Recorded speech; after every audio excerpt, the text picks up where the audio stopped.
Guys, good morning. This is Karting Kuya B-Boy TV. Ngayon, ang video natin ay mag-modify tayo ng JD Light gamit ang mga materials na nasa harap natin. Katulad nitong 18650 battery na merong high capacity. Ayan. Alright. Ayan. Ito guys, kasi sa totoo lang, na-modify na natin to. Na-modify ko na yan. Nalagyan ko na ng battery na 18650 yan. Yung dati palang battery nito kasi ay lead acid na merong 6 volts. Ngayon, yung gagawin natin, ilalagyan natin siya ng build na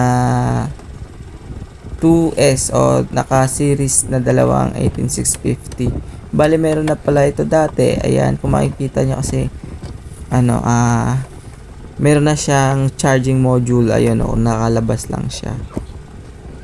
Ayan, sinaglit ko lang siyang gawan para magamit ko dahil magka-camping na kasi kami tas wala kaming ilaw. Ayan, ginawa ko na siya. Kung makikita nyo, naka-build na yung ating battery. Pero wala pa siyang BMS, naka-direct lang siya. Bale, ngayon ipapakita ko sa inyo na magbi-build ulit tayo at dadagdagan natin ng capacity yung ating build na battery. At lagyan na rin natin ng BMS para sa safe purposing ng ating ating project. Ayan.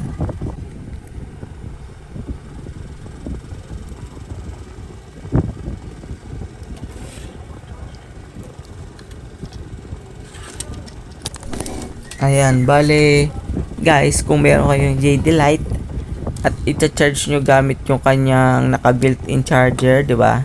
May built-in charger kasi ito na sinasak natin sa kuryente. At ganito yung build na gagawin nyo.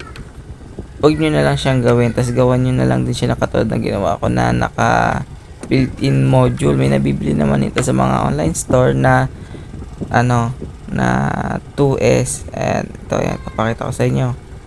Ito, yan. Ganyan yung tsura niya. Sa likod niya, merong nakalagay dyan na 2S 4 amps. Ayan. Pwede naman kayo mamili kung 2 amps or 1 amp. Pero ang pipiliin nyo na ay 2S. Ayan, ganyang module ang bibilihin nyo para pwede na rin siyang gamitan ng charger ng cellphone na Type-C. Okay? Kasi iba na yung voltage ng ating bibuild na battery. Medyo mataas na siya. Na-test ko naman, okay naman siya. Gumagana pa rin kahit mataas yung kanyang voltage.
Alright, ayan.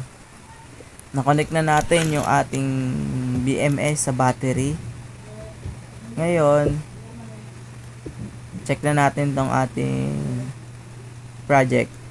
Okay, ayan, nag-ilaw yung dalawang LED light. Pero dapat, pag nag-charge yan, red lang dapat yung ilaw. Pag nag-full blue, yun dapat yung ilaw niyan. Pero, nung una kasi ganyan din siya. Pero nung paulit-ulit kong chinarge, katagalan, ganun nga. Nag-red, red na lang. Pag charging, red, blue, pag full charge. Saka, umiinit naman. So, ibig sabihin, nagcha-charge yung ating battery bank. Okay. Test na natin ang ating battery. Pinower on natin. Nag-on naman yung kanyang indicator. LED light. Alright. Connect na rin natin at itong ating bulb.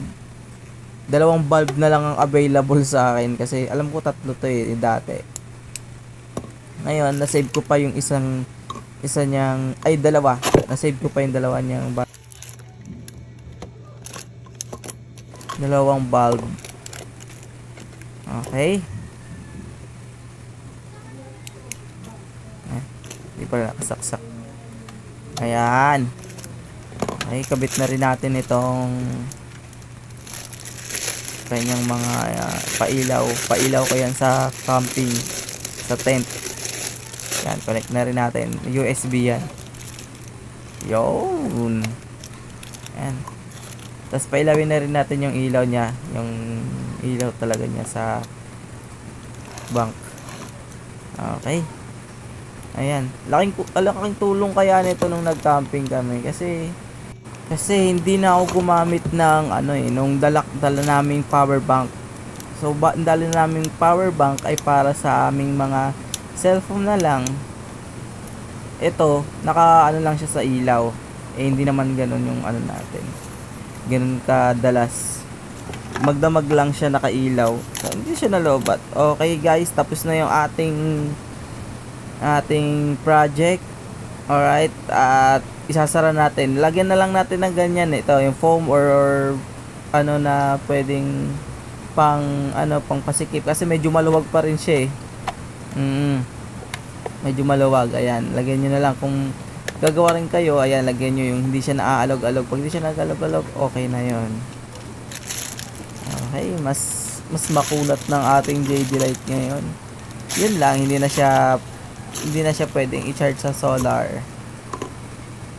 Kasi medyo mataas na yung kanyang voltage. Kumpara dati, yung kanyang battery lang ay 6 volts lang. At medyo mataas na yung ating voltage ngayon at hindi na siya pwedeng i-charge sa dati niyang charger, pati yung AC charger niya at yung sa solar panel niya. At kung sa solar panel naman, kung gagamit kasi kayo ng solar panel, medyo matagal, hindi siya mapupuno. Yung old battery niya kasi dati dyan na lead acid, hindi niya mapuno. Pa kayang sobrang kunat ng ipinalit natin. Yung capacity pala nung pinalit natin dyan ay nasa 15,000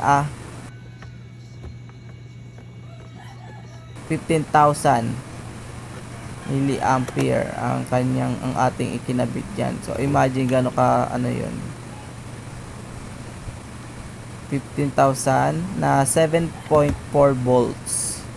Ayan, so hindi ko muna i-fix tong ating module charger. Bale, test muna natin, charge and drain muna natin yung battery bago natin i-fix. Thank you guys sa panonood. This is Discarding Kuya B-Boy TV. Thank you. God bless. Bye-bye.